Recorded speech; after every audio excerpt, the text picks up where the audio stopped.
And it is, when you read these stories, it is a textbook case of discrimination and abuse by a guy, a man, with more power than the women who work near him, for him, with him. If you're going to start teaching things in women's studies classes, this would be something to teach. I mean, this is textbook how this guy has behaved, how he's gotten away with it as a Democrat. I mean, the feminazis could use this to raise all kinds of awareness and money for another decade, but they're not, because he's a Democrat. So everybody's trying to sweep it under the... This guy could have probably called them sluts and nothing would have happened to him.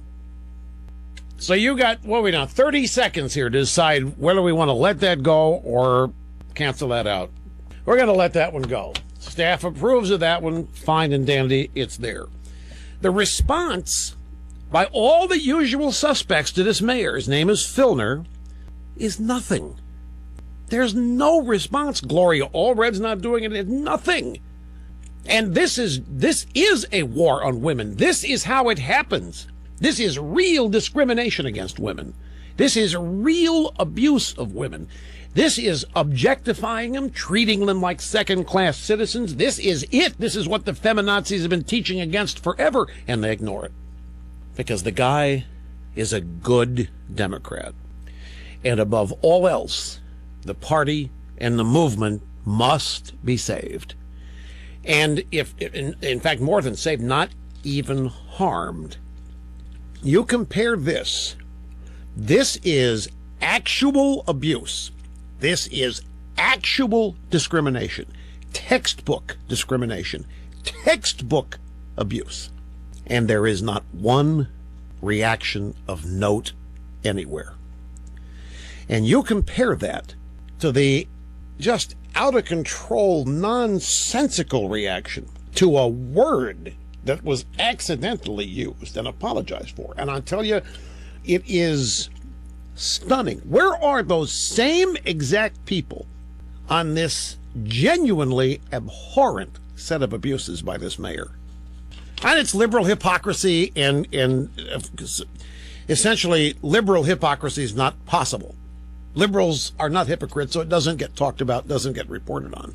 The AP, in a random act journalism, has actually published a summary type list of this guy's abuses. And it prints out to almost page and a half.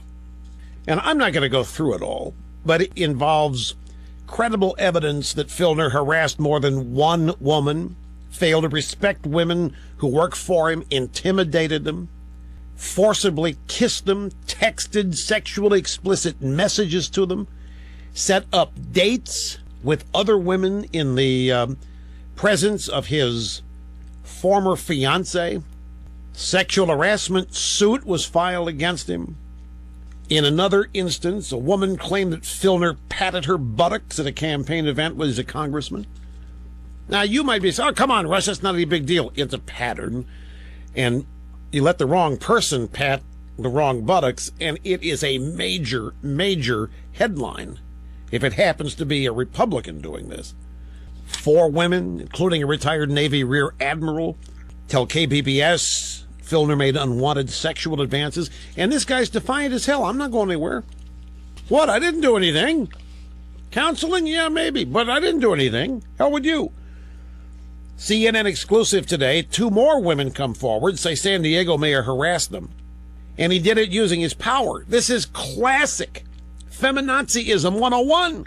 This is the kind of stuff that they wanted women to believe that every man was capable of, and that every man engaged in.